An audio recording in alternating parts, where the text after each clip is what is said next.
साथियों नमस्कार, welcome to current academy. आज हम शुरुआत करेंगे हिंदी साहित्य का इतिहास। हिंदी साहित्य के इतिहास के बारे में चर्चा करने से पहले इतिहास शब्द की व्युत्पत्ति एवं उसके अर्थ के बारे में डिस्कशन करेंगे। तो हेडिंग डालते हैं व्युत्पत्ति। इतिहास शब्द की व्युत्पत्ति कैसे होती है। इति धन हा धन आस। इतिहास इति धन हा धन आस। इति शब्द का अर्थ हुआ ऐसा। हा मीन्स निश्चित ही। आस आस का अर्थ हुआ था या घटित हुआ। घटित हुआ। इति का अर्थ हुआ ऐसा। हा मीन्स निश्चित ही। आस था अथवा घटित हुआ। इसका अर्थ हुआ ऐसा निश्चित ही था या घटित हुआ। ऐसा निश्चित ही था अथवा घटित हुआ। उसके बाद ऐसा निश्चित ही था या घटित हुआ, अर्थात इतिहास शब्द का अर्थ हुआ ऐसा निश्चित ही था या घटित हुआ। ये तो हुआ इतिहास शब्द का अर्थ। इसके बाद हम बात कर लेते हैं इतिहास की परिभाषाएं। कुछ इतिहास की जो परिभाषाएं हैं उनके बारे में चर्चा करेंगे। तो इसके साथ ही हेडिंग डालेंगे इतिहास की परिभाषा। इतिहास की परिभाषाएं। कुछ इतिहास के लेखक रहे हैं, उनके अनुसार जो भी परिभाषाएं दी गई हैं उनके बारे में चर्चा करेंगे। तो पहले नंबर पर एक विद्वान रहे हैं जिनका नाम था हेरोडोटस। हेरोडोटस इन्होंने जो इतिहास की परिभाषा दी है उसके बारे में हम बात करेंगे। ये विश्व में इतिहास के जनक के नाम से जाने जाते हैं। इनके द्वारा जो रचित पुस्तिका थी उस बुक का नाम था हिस्टोरिका। इतिहास की प्राचीनतम पुस्तक है। इन्होंने इतिहास की परिभाषा देते हुए कहा है, मीन्स इनके द्वारा जो एक रचित इतिहास की प्राचीनतम पुस्तक है उसका नाम है हिस्टोरिका। तो उसमें इन्होंने उसके इतिहास की परिभाषा दी है। ये इन्वर्टेड कामा में लिखेंगे, सत्य घटनाओं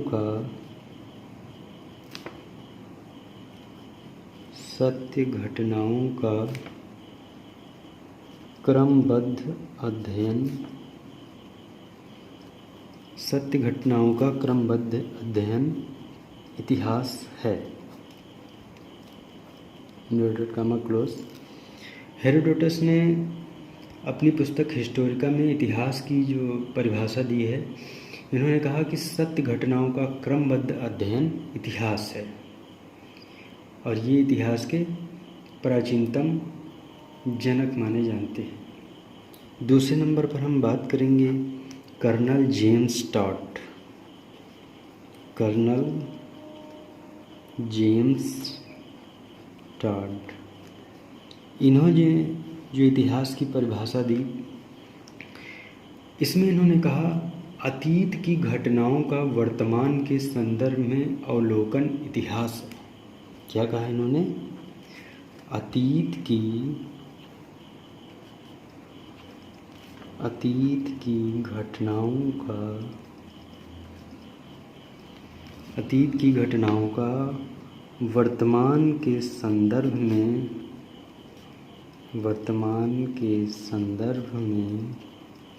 अवलोकन इतिहास है। अवलोकन इतिहास है। कर्नल जेम्स टॉड ने कहा अतीत की घटनाओं का वर्तमान के संदर्भ में अवलोकन इतिहास है। इसके बाद बात करते हैं महर्षि वेद व्यास। तीसरे नंबर पर महर्षि वेद व्यास। महर्षि वेद व्यास ने इस इतिहास की जो परिभाषा दी है उसके बारे में बात करेंगे। महर्षि वेद व्यास ने क्या कहा है इतिहास की परिभाषा को लेकर? धर्मार्थ काम मोक्षेषु उपदेश समन्वितम पूर्वव्रत सत्याख्यानम इति इतिहास समुच्यते। महर्षि वेद व्यास जो थे वे भारत में इतिहास के जनक कहलाते हैं। भारत में इतिहास के जनक और विश्व में इतिहास के जनक हेरोडोटस हैं। इनकी परिभाषा लिखेंगे। धर्मार्थ काम मोक्षेषु उपदेश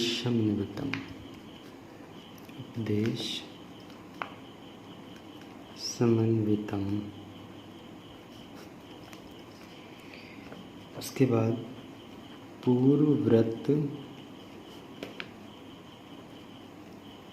सत्याख्यानम इति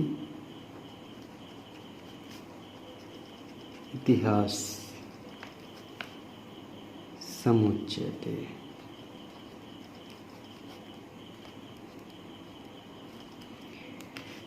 महर्षि वेद व्यास की परिभाषा हो गई। उसके बाद चार्ल्स डार्विन ने जो परिभाषा दी है उसके बारे में बात करते हैं। हेडिंग डालेंगे चार्ल्स डार्विन के अनुसार।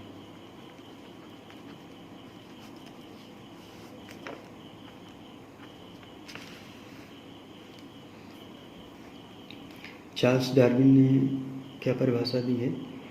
इन्होंने इतिहास की परिभाषा जो है विकासवादी दृष्टिकोण से दी है। इनका जो दृष्टिकोण रहा है इतिहास की परिभाषा के विषय में वो विकासवादी दृष्टिकोण है। इन्होंने कहा कि सृष्टि का बाह्य विकास उसके आंतरिक विकास का परिणाम है। सृष्टि का बाह्य विकास उसके आंतरिक विकास का परिणाम है। किसी भी कार्य के पीछे कुछ निश्चित कारण होते हैं। इसी कारण कार्य श्रृंखला को खोजते हुए आंतरिक विकास प्रक्रिया को समझना ही इतिहास है। तो एक बार इस परिभाषा को लिखेंगे।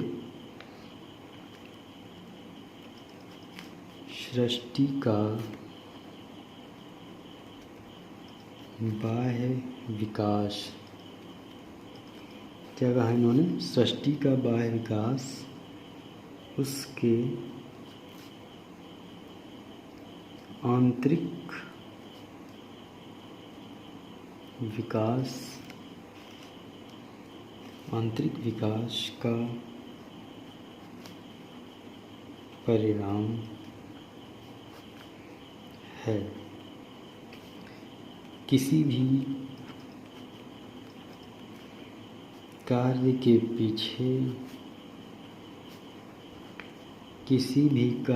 पीछे कुछ निश्चित कारण होते हैं।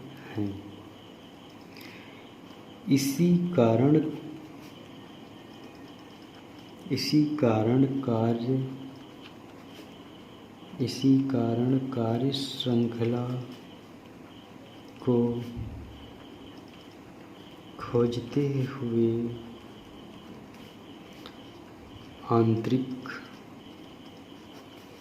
आंतरिक विकास की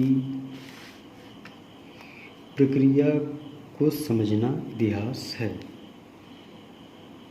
सृष्टि का बाह्य विकास उसके आंतरिक विकास का परिणाम है। किसी भी कार्य के पीछे कुछ निश्चित कारण होते हैं। इसी कारण कार्य श्रृंखला को खोजते हुए आंतरिक विकास की प्रक्रिया को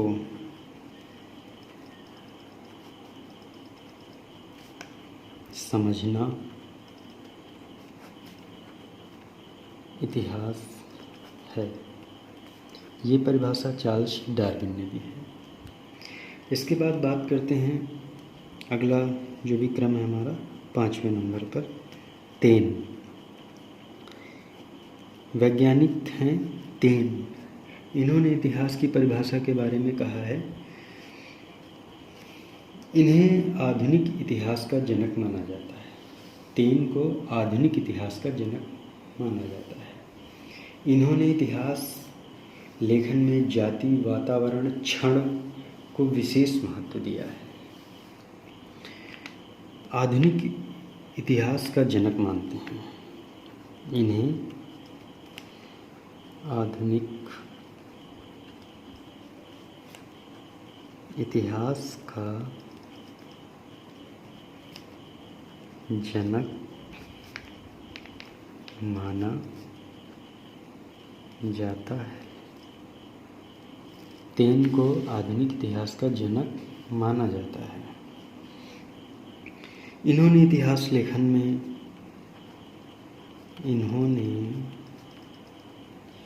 इतिहास लेखन में जाति, वातावरण, क्षण को विशेष महत्व दिया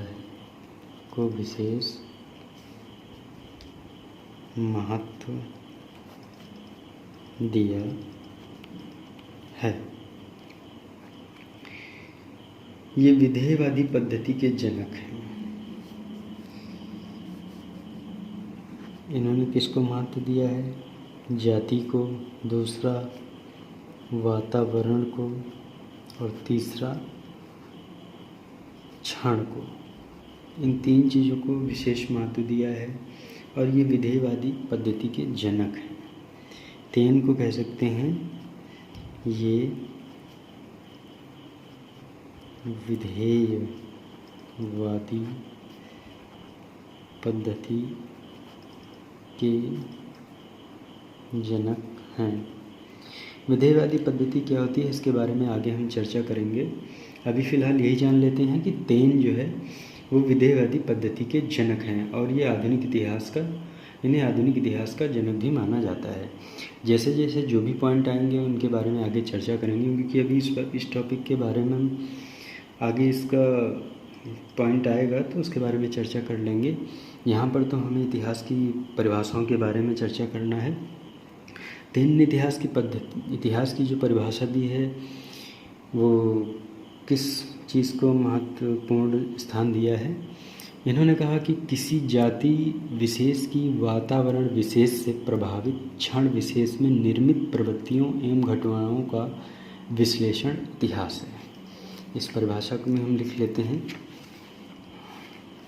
तेन की जो परिभाषा है, क्या कहा इन्होंने कहा किसी जाति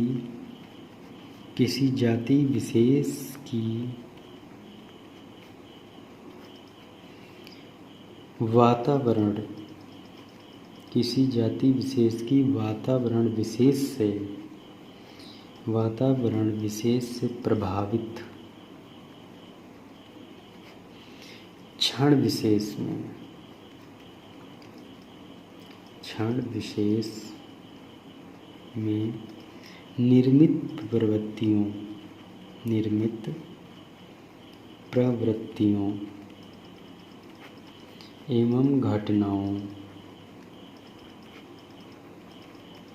एवं घटनाओं का विश्लेषण इतिहास है। तेन ने क्या कहा इतिहास की परिभाषा को लेकर? किसी जाति विशेष की वातावरण विशेष से प्रभावित क्षण विशेष में निर्मित प्रवृत्तियों एवं घटनाओं का विश्लेषण इतिहास है। ये हो गई तेन की परिभाषा। बात करते हैं डॉक्टर नगेन ने इतिहास की परिभाषा के बारे में क्या कहा है। तो नगेन ने जो परिभाषा दी है इतिहास के बारे में, उसके बारे में बात करते हैं। 6ठा नंबर हमारा है डॉक्टर नगेंद्र। नगेंद्र ने परिभाषा क्या कहा, बदलती हुई अभिरुचियों का इतिहास साहित्य इतिहास है जिसका सीधा संबंध आर्थिक क्रियाओं से है। डॉक्टर नगेंद्र ने कहा, बदलती हुई अभिरुचियों का इतिहास साहित्य इतिहास है जिसका सीधा संबंध आर्थिक क्रियाओं से है। यह परिभाषा यथार्थवादी दृष्टिकोण के अनुसार दी गई है। नगेंद्र की जो परिभाषा है, परिभाषा लिख लेते हैं, बदलती हुई अभिरुचियों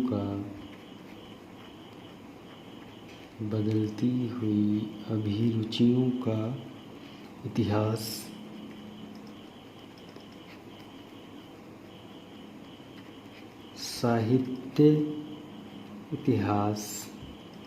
साहित्य इतिहास है।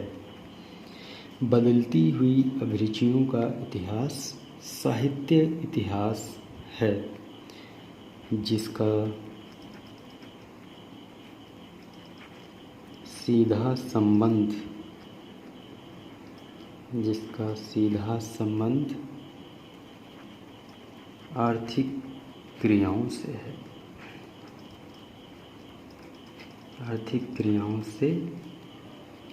है। यह परिभाषा यथार्थवादी दृष्टिकोण के अनुसार दी है। एक बार हम रिपीट कर लेते हैं, जिन विद्वानों के अनुसार हमने परिभाषाएं अब तक पढ़ी हैं, एक बार रिपीट कर लेते हैं। सबसे पहले हमने क्या पढ़ा, इतिहास शब्द की व्युत्पत्ति एवं अर्थ। व्युत्पत्ति, इतिहास शब्द की व्युत्पत्ति, इति धन हा धन आस, अगर इसका संधि विच्छेद करेंगे, इति मीन्स ऐसा, हा मीन्स निश्चित ही, आस था या घटित हुआ, जिसका अर्थ हुआ ऐसा निश्चित ही था या घटित हुआ। अर्थात इतिहास शब्द का जो अर्थ हुआ ऐसा निश्चित ही था या घटित हुआ। इतिहास शब्द की परिभाषाएं जो हमने पढ़ी हैं, उसमें पहले नंबर पर हमने हेरोडोटस की परिभाषा पढ़ी है, सत्य घटनाओं का क्रमबद्ध अध्ययन इतिहास है। सत्य घटनाओं का क्रमबद्ध अध्ययन इतिहास है। कर्नल जेम्स टॉड ने क्या कहा, अतीत की घटनाओं का वर्तमान के संदर्भ में अवलोकन इतिहास है। महर्षि वेदव्यास ने क्या कहा, धर्मार्थ काम मोक्षेषु उपदेश समन्वितम पूर्वव्रत संख्यानम सत्याख्यानम इति इतिहास समुच्यते। उसके बाद चार्ल्स डार्विन ने क्या कहा, चार्ल्स डार्विन ने कहा, सृष्टि का बाह्य विकास उसके आंतरिक विकास का परिणाम है। किसी भी कार्य के पीछे कुछ निश्चित कारण होते हैं। इसी कारण कार्य श्रृंखला को खोजते हुए आंतरिक विकास की प्रक्रिया को समझना इतिहास है। 5वें नंबर पर तेन आते हैं। तेन ने इतिहास की परिभाषा के बारे में क्या कहा है, तेन को आधुनिक इतिहास का जनक माना जाता है। इन्होंने इतिहास लेखन में जाति वातावरण क्षण को विशेष महत्व दिया है। जाति वातावरण क्षण। तेन जो है ये विधेयवादी पद्धति के जनक हैं। विधेयवादी पद्धति क्या होती है आगे चर्चा करेंगे। इन्होंने जो इतिहास की परिभाषा दी है, किसी जाति विशेष की वातावरण विशेष से प्रभावित क्षण विशेष में निर्मित प्रवृत्तियों एवं घटनाओं का विश्लेषण इतिहास है। उसके बाद डॉक्टर नगेंद्र ने क्या कहा, बदलती हुई अभिरुचियों का इतिहास साहित्य इतिहास है जिसका सीधा संबंध आर्थिक क्रियाओं से है। इसके आगे हम कुछ और महत्वपूर्ण परिभाषाओं की बात कर लेते हैं, जिनमें अगला क्रम हम देख सकते हैं। जो भी नंबर है वो आप डाल सकते हैं। क्या था अगला नंबर, एक सेकंड, 7वें नंबर पर, 7वें नंबर पर हैं कार्लायल या कार्लाइल। इन्हें कहते हैं कार्लायल या कार्लाइल भी कह सकते हैं। इन्होंने इतिहास की क्या परिभाषा दी है उसके बारे में बात करेंगे। इन्होंने कहा कि इतिहास एक ऐसा दर्शन है जो दृष्टांतों के माध्यम से शिक्षा देता है। इनकी परिभाषा को लिखेंगे हम। इतिहास एक ऐसा दर्शन है जो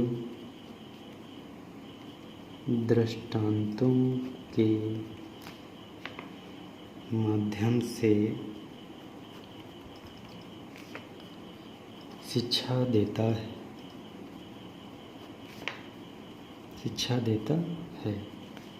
कार्लाइल। इन्होंने कहा इतिहास एक ऐसा दर्शन है जो दृष्टांतों के माध्यम से शिक्षा देता है। दृष्टांतों का अर्थ हुआ उदाहरण, यानी उदाहरणों के द्वारा। यहाँ लिख सकते हैं उदाहरणों, यानी उदाहरण, माफ़ करना, उदाहरण, एग्जाम्पल, उदाहरणों के द्वारा शिक्षा देता है। अगला नंबर हम बात करेंगे 8वां नंबर, आचार्य रामचंद्र शुक्ल। आचार्य रामचंद्र शुक्ल। आचार्य रामचंद्र शुक्ल की ये परिभाषा बहुत ही इम्पॉर्टेंट है, मोस्ट इम्पॉर्टेंट कह सकते हैं। कई बार एग्ज़ाम में पूछी भी जा चुकी है। आचार्य रामचंद्र शुक्ल ने जो इतिहास के बारे में परिभाषा दी है, इन्होंने कहा कि का साहित्य वहाँ की जनता की चित्तवृत्तियों का संचित प्रतिबिंब है। यह चित्तवृत्तियाँ प्रत्येक युग में बदलती रहती हैं।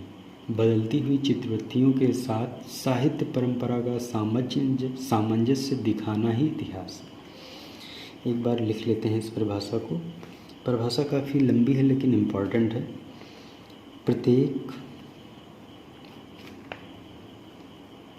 प्रत्येक युग का साहित्य वहाँ की जनता की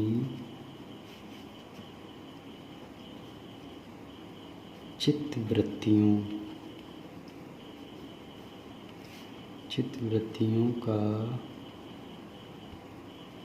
संचित प्रतिबिंब है।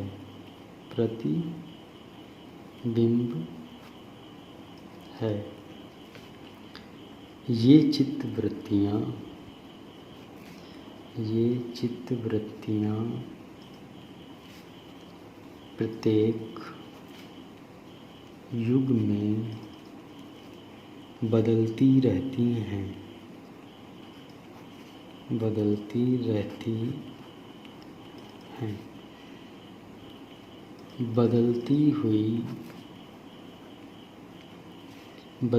हुई चित्तवृत्तियों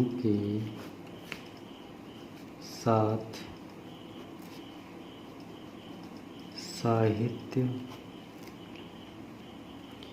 साहित्य परंपरा का सामंजस्य दिखाना ही इतिहास है।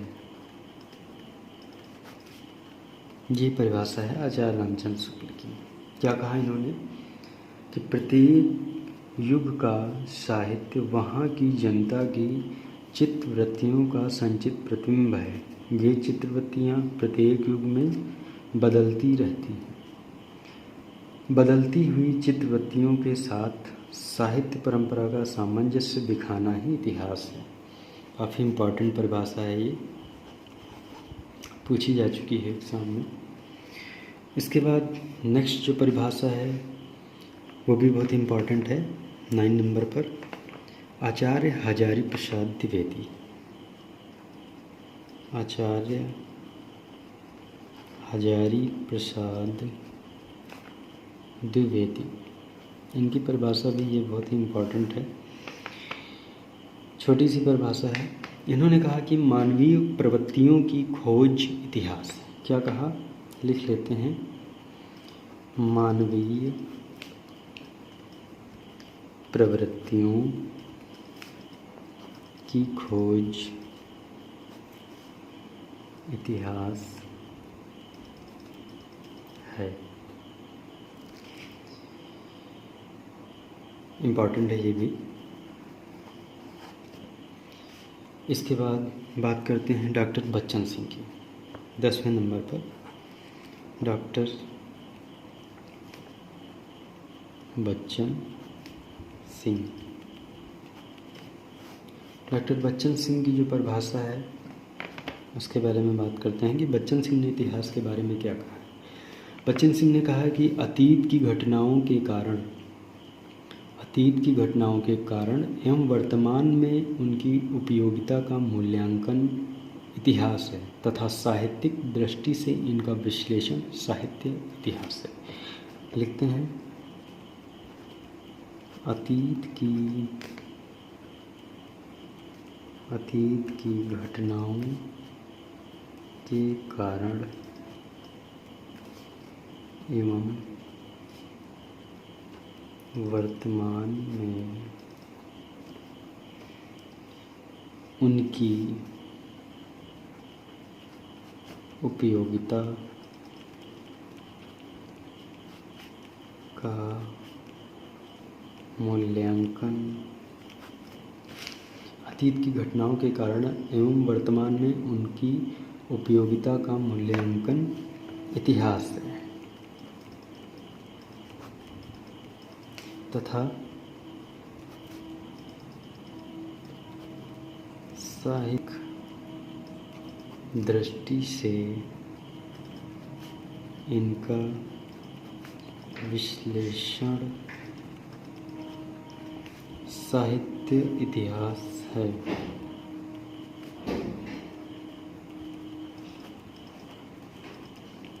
ये डॉक्टर बच्चन सिंह की परिभाषा हुई। अतीत की घटनाओं के कारण वर्तमान में इनकी उपयोगिता का मूल्यांकन इतिहास है तथा साहित्यिक दृष्टि से इनका विश्लेषण साहित्यिक इतिहास है। नेक्स्ट बात करते हैं हेगल। 11 नंबर पर हेगल एक वैज्ञानिक हैं, विद्वान हैं, जिनका नाम है हेगल। इन्होंने इतिहास की जो परिभाषा दी है, इन्होंने कहा इतिहास केवल घटनाओं का संकलन मात्र नहीं है, अर्थात इतिहास केवल घटनाओं का संकलन मात्र नहीं है, अपितु घटनाओं के पीछे कार्य कारण श्रृंखला विद्यमान होती है। इसी कार्य कारण श्रृंखला को खोजने का नाम इतिहास है। लिखते हैं, इतिहास केवल घटनाओं का संकलन मात्र नहीं है, अपितु घटनाओं के पीछे कार्य कारण श्रृंखला विद्यमान होती है। इसी कार्य कारण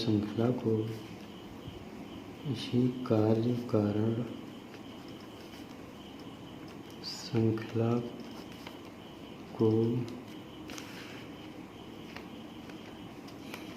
खोजने का नाम इतिहास है।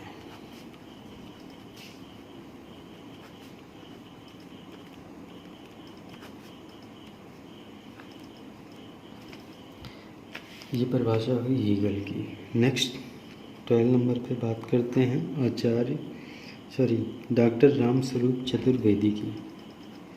डॉक्टर राम स्वरूप चतुर्वेदी, इन्होंने इतिहास की क्या परिभाषा दी है, इसके बारे में बात करते हैं। इन्होंने कहा कवि के कार्यों को विकास प्रक्रिया में न्यायोचित दिखाना ही इतिहास है। लिखते हैं, कवि के कवि के कार्यों को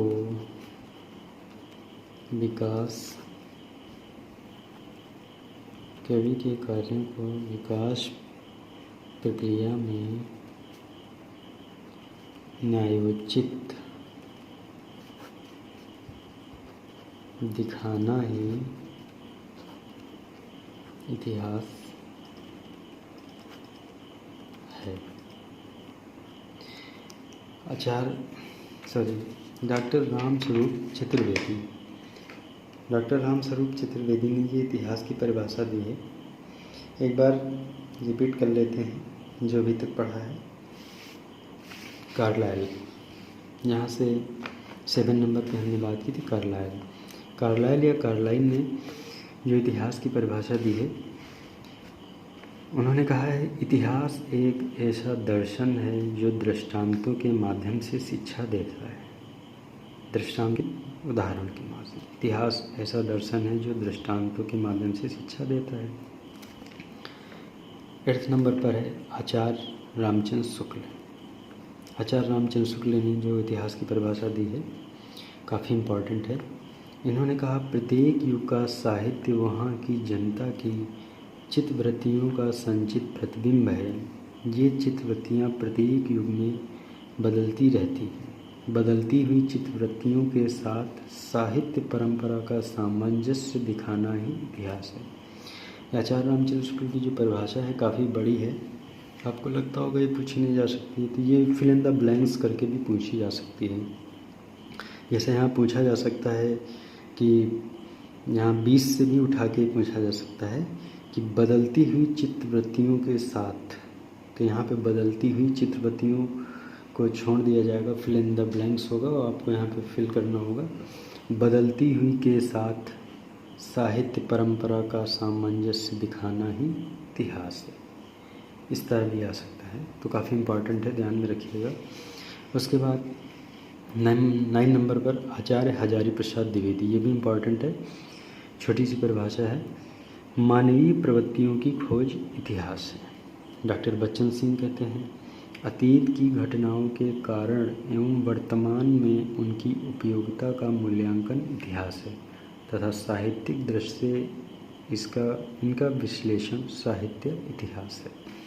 नेक्स्ट 11 हीगल ने कहा इतिहास केवल घटनाओं का संकलन मात्र नहीं है, अपितु घटनाओं के पीछे कार्य कारण श्रृंखला विद्यमान होती है। इसी कार्य कारण श्रृंखला को खोजने का नाम इतिहास है। And last doctor Ramswaroop Chaturvedi ने क्या कहा, कवि के कार्यों को विकास प्रक्रिया में न्यायोचित दिखाना ही इतिहास है। तो साथियों, आज हमने हिंदी साहित्य का इतिहास में जो पॉइंट पढ़े, उसमें हिंदी साहित्य के इतिहास की व्युत्पत्ति और उसका अर्थ और कुछ महत्वपूर्ण परिभाषाओं के बारे में चर्चा की। तो इसके बारे में हम कंटिन्यू रहेंगे नेक्स्ट वीडियो में। आगे हम बात करेंगे इतिहास लेखन की पद्धतियाँ। इतिहास लेखन की कितनी पद्धतियाँ हैं उनके बारे में भी चर्चा करेंगे, जैसे होती है वर्णानुक्रम पद्धति, कालानुक्रम पद्धति, वैज्ञानिक पद्धति, विधेयवादी पद्धति। इन सभी पद्धतियों के बारे में हम विस्तार से चर्चा करेंगे। साथ ही हिंदी साहित्य के इतिहास के स्रोत के बारे में भी चर्चा करेंगे। एक एक करके सब टॉपिक पर भी हम चर्चा करते रहेंगे। आज हम इस वीडियो को यहीं पर एंड करते हैं, नेक्स्ट वीडियो में मिलते हैं। तो कैसा रहा आज का सेशन, लाइक करिएगा, सब्सक्राइब करिएगा चैनल को और बताइएगा। जो भी आपके कमेंट हैं देखे जाएंगे। आप भी सुझाव दे सकते हैं कि इसमें क्या सुधार किया जा सकता है। अगर वीडियो अच्छी लगी तो लाइक करिएगा और शेयर ज़रूर करिएगा। थैंक यू साथियों, धन्यवाद, गुड नाइट।